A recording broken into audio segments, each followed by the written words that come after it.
human is stochastic in nature. Its behavior is stochastic in nature. So all the systems that are developed by the human will definitely be stochastic in nature.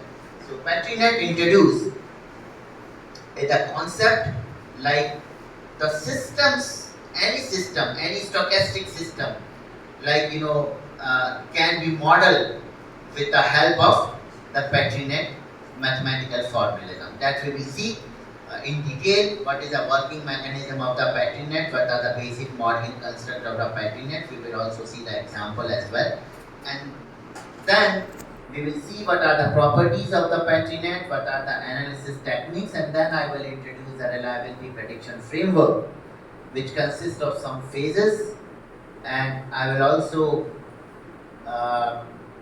introduce what are the activities that are required to be executed in each phase for the overall for the evaluation of the reliability of the overall system. So I will be taking the real case study in which I will be demonstrating how we can quantify the reliability, and then we can conclude our session.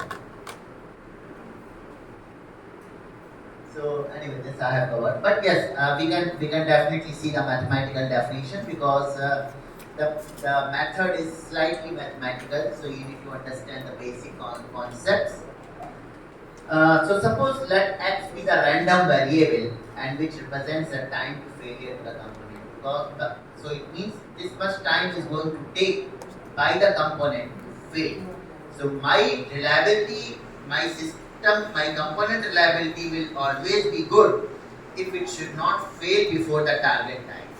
So the reliability of the component at time t, where t is the target time, is given by Rxt is equal to probability x is greater than t. What does it mean? Probability that my random variable that it should, which represents the time to fail of a component, must be greater than the target reliability. Means it should not fail before the target time. It should fail after the target time, so that I can 100% guarantee that up to this much period of time my product will remain functional. Okay. So, and this I can write from the total probability law is equal to 1 minus probability x is less than or equal to t, and this represents like the failure probability because it has failed before the target time. So I can denote it with fxt.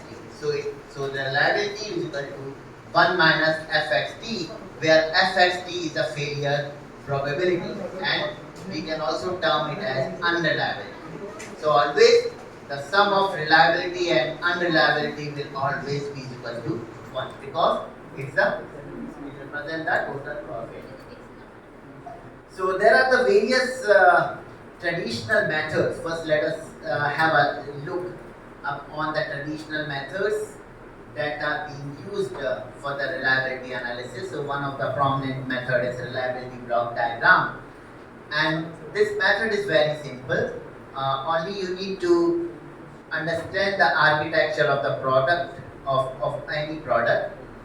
For example, if you see like laptop, so laptop may have like it has mouse, it has keyboard, it has display, it has ICs, and lot of things. So you can just identify the broad components and see how those components are arranged in each other and or interacting with each other. Maybe some components could be in series, some components could be in parallel. And if any two components, for example C1 and C2 having the reliabilities and R1 and R2, if they are arranged in series, the total reliability will be R1 into R2. So in series the reliability will be multiplied, and if they are arranged in parallel, the reliability will be 1 by R1 plus 1 by R2. So you can use the parallel reliability formula, and in this way the reliability of the overall system can be completed. And how we can identify the reliability of the basic components? So there are the once you are dealing with the hardware, you can find the mill handbook or the international literature where you can find out the failure probability or the reliability of the basic components. Okay. So this was the traditional method, and the next method is reliability graph. So it is also similar to the reliability block diagram, but it is a graph, so of course it will contain the nodes and the vertices, and nodes represent the model to link between two components. So for example, this is the reliability graph. So nodes represent the connectors between two components,